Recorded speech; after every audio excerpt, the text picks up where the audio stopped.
Parents of teenagers. Parents of teenagers come to me all, I have my son, he just doesn't listen to me anymore. Can you talk to him? Like I have some prescription drug that I carry with me that, or you know what it is? The son comes over, I'm going to be like, and all of a sudden, he'll be this amazing kid. But if you just talk to him, no. What if you talk to him? And where were you when there was time to talk to him? Let me tell you something I'm going to talk about parents first a little bit, then I'll talk about couples. And that's the only time we have. Two things. Two kinds of fundamental relationships. Your relationship with your children and your relationship with your spouse. So we'll talk about some very basic things in regards to both. When your children are when they're 5, 6, 7, 2, 3, 4, you know what the most important thing is? I have 5 of those, I could tell you. The most important thing to them is your approval. They want to make you proud, man. They want to show you what they did. I'll be on an important work phone call. And my son will come over, my 2-year-old will come over. Abba. Like, okay, hold on. What is it? Nothing. I'll go back on the phone and he'll start calling me again. I'll be like, okay. What is it? I want to show you something. What do you want to show me? That is it. But you know what I'm supposed to do?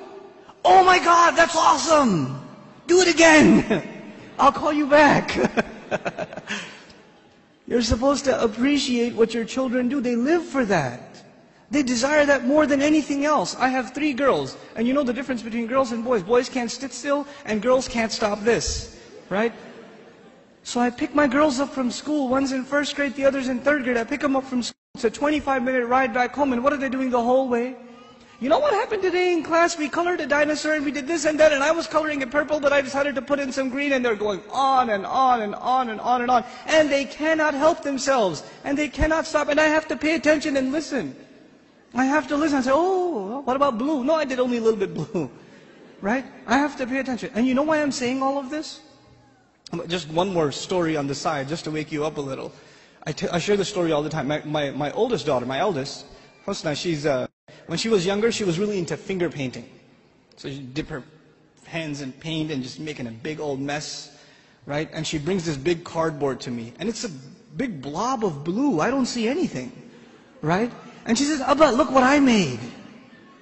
And I'm sitting there going, that's awesome, a mountain.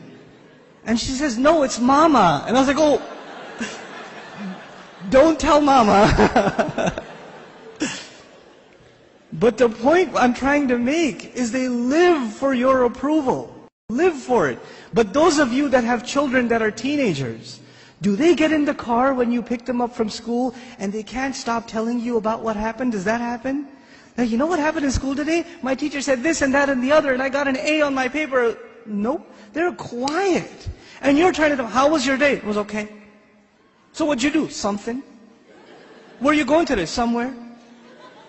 They don't talk. Getting them to talk is like an interrogation at a police station. And they're not saying anything to you. And while trying to ask them questions, they're texting their friend, my dad is asking too many questions today. I don't know what's up. Did you tell him something? What I'm trying to get at is very simple. At a younger age, your children crave your attention. And when they get older, you will crave their attention. But if you don't give them attention when they're tiny, when they come to you with their toys and you say, go in your room, I'm watching the news. The game is on, could you take him please? Come on, I had a long day at work, I don't want to deal with this right now. I have friends over, it's embarrassing, go to sleep, go get out of here. When you have this attitude towards your children, like they're an obstacle in your path, your job was at work, when you come home, you're on vacation. No, buddy, your job began when you came home. That's your job. What you did over there is just to fulfill your real job at home. Be a father. I'm talking to the men here. Be a father. Spend time with your children. They're not just there so you put them in school and you come home from work, you just want to go to sleep, you don't want to bother with anybody, you don't want to talk to them. And actually the easiest way to not talk to them is get them an iPod Touch and an iPhone and get them a computer and a laptop in their own room with high-speed internet, so you don't even have to look at their face. They could just be in their room all day, Facebooking, finding themselves a new set of parents online. Seriously. Be a father, be a mother. Don't replace your motherhood and your fatherhood with these things, because if you do, when they become independent, you know what happens to most parents? To most of you, your children, they only see you as a bunch of dollar signs walking around. And the only time they come and talk to you, Dad, can I have $5? Actually, nobody asks for $5 anymore, right? It's 20s nowadays. And I know youth, they haven't seen money that small. They don't know fives. Can I have $20? Can I go to the mall? Can you drop me off? Can I go over to my friend's house? Can I do this? Can I do that? Can I do the other? When they want something, they come to you. Otherwise, you don't see them. And when they get to a certain age where they are old enough to make their own little bit of money, guess what? You're not going to see them at all. Because your cash register is no longer relevant. That's no longer relevant. If this is the relationship you are setting yourself up for, you're headed for destruction. We got to change this now. And the way to change it, and it's going to be hard for a lot of you to implement this, but we have to be friends with our children.